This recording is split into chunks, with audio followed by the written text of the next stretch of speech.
তো বন্ধুরা আজকে রান্না হবে যে মাছের মাথা আছে আর এখানে এই সবজিটা দিয়ে একটা তরকারি বানাবো। তো কড়াইয়ে আমি তেল দিয়ে দিচ্ছি, মাছটা ভেজে নেব।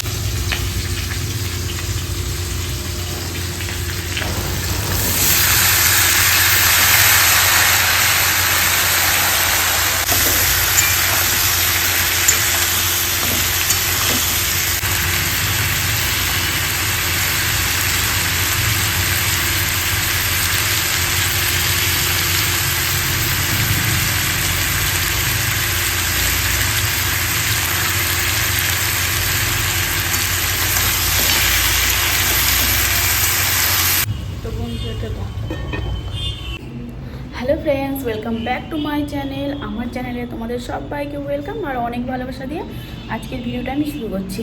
তো দেখে বুঝতে পারছো আমি রেডি হয়ে গেছি, নিশ্চয়ই কোথাও যাব। তো হ্যাঁ, আমি যাবো একটু ডাক্তারের কাছে মেয়েকে নিয়ে, কারণ মেয়ের হাতেই নোকে না একটা আঁচলির মতো হয়েছে, তো ওটার জন্যই যাব হোমিওপ্যাথি ডাক্তারের কাছে আমি। তো চলো, আর আশা করছি তোমরা সবাই খুব ভালো আছো আর আমিও খুব ভালো আছি। তো চলো, আমার ভিডিওগুলো কেমন লাগছে জানিও। আমি ছোট ছোট ভিডিও দেওয়ার চেষ্টা করছি, কারণ আমি তো নতুন নতুন ইউটিউব ভিডিও বানাতে, এই ভিডিওগুলো তোমাদের ভালো লাগে তাহলে পরবর্তীকালে আমি বড় বড় ভিডিও দিব, অবশ্যই দিব। ছোট্ট ছোট্ট ভিডিও বানাচ্ছি কারণ তোমরা যাতে আমার পুরো ভিডিওটা দেখো, স্কিপ না করো। তো আমার এই ছোটো ছোটো ভিডিওগুলো যদি তোমাদের ভালো লেগে থাকে তাহলে অবশ্যই বন্ধুরা একটা লাইক করো, শেয়ার করো, কমেন্ট করো আর সাবস্ক্রাইব করতে ভুলো না। তো চলো ডাক্তারের কাছে যাই, তারপরে তোমাদের সঙ্গে দেখা হয়। ও হ্যাঁ, আর একটা কথা বলতে ভুলে গেছি, তোমরা তো দেখলেই আমি মাছের মাথা দিয়ে একটা তরকারি বানাচ্ছি। তো তরকারিটা এখনো হয়নি, কমপ্লিট হয়ে যাক, তোমাদেরকে দেখাবো, তারপরে আমি বেরোবো মেয়েকে নিয়ে। তো বন্ধুরা চলো দেখি তরকারিটার কি অবস্থা। আমি এতে না হালকা জল দিয়ে দিয়েছিলাম যাতে আলুটা ভালো করে সিদ্ধ হয়ে যায়। এখনো 10-15 মিনিট টাইম লাগবে, তারপরেই বেরোবো আমি। আলুটা সেদ্ধ হয়ে গেছে, তো আর বেশিক্ষণ টাইম লাগবে না, ওই 5 থেকে 10 মিনিট। তো চলো তরকারিটা আমি সুন্দর করে রেডি করে নিই, তারপরে বেরোবো।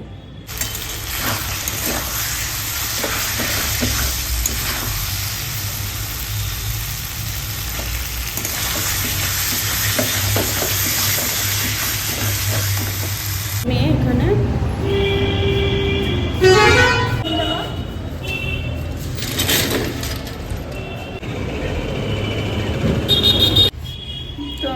ডাক্তারের কাছ থেকে চলে এসেছি অনেকক্ষণ আগেই, টেস্টপত্র এখনো চেঞ্জ করা হয়নি। তো ভাবছি একবারে স্নান করে নেব, তারপরে খাওয়া দাওয়া করবো, সব কিছু করবো।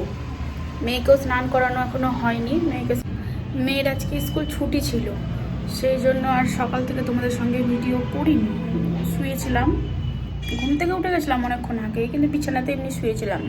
তো আজকের আমার এই ভিডিওটা তোমাদের কেমন লাগলো জানিও। ভালো থেকো সবাই, সুস্থ থেকো। আবার নতুন একটা ভিডিওতে তোমাদের সঙ্গে দেখা হচ্ছে, ততক্ষণের জন্য টাটা।